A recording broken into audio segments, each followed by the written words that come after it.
কড়াইটা গরম হয়ে আসলেই তাতে 1 কাপ মতন মুগের ডাল দিয়ে বেশ খানিকক্ষণ নাড়াচাড়া করে নিতে হবে। আর তারপরে একটু ভাজা ভাজা গন্ধ ছাড়লেই সেখানে দিয়ে দিতে হবে পরিমাণ মতন জল।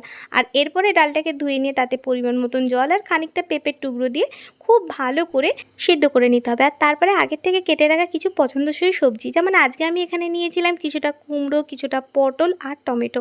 এছাড়াও নিজের পছন্দসই কিছু সবজি এখানে অ্যাড করা যেতে পারে। আর এরপরে একটুখানি হলুদ আর লঙ্কার গুঁড়ো আর পরিমাণ মতন নুন, আর যতটা ডাল নিয়েছিলাম তার থেকে একটুখানি কম পরিমাণের ডালিয়া দিয়ে দিলাম।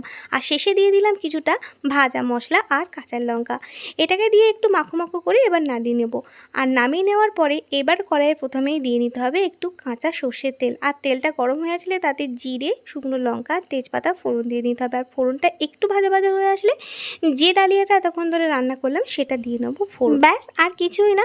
এবার 3 থেকে 4 মিনিট মতন একটু রান্না করে নিলে কিন্তু রেডি নিরামিষ দিনের সুন্দর একটা ডালিয়ার খিচুড়ি। অনেকেই আছে যারা স্বাস্থ্য নিয়ে খুব সচেতন, তারা কিন্তু এরকম ডালিয়ার খিচুড়ি রান্না করে মাঝে মাঝেই খেতে পারো। আর আমি বেসিক্যালি যেটা করি নিরামিষের দিন এরকম ডালিয়ার খিচুড়ি বানিয়ে খেয়ে নিই। কার কার এই ডালিয়ার খিচুড়িটা ফেভারিট অবশ্যই জানিও। আর দেখেছো আমার খিচুড়িটা একদম কিন্তু ভোগের খিচুড়ির মতন দেখতে হয়েছে। চলো তবে আর বেশি কথা না বলে নিরামিষের দিনে এরকম বৃষ্টির বাইরে দেখতে দেখতে খেয়ে নিই ডালিয়ার খিচুড়ি। আর আজকে ছোটোখাটো মিনি ব্লগটা কেমন লাগলো অবশ্যই জানিও। আজকের মতন টাটা, দেখা হচ্ছে নেক্সট ভিডিওতে।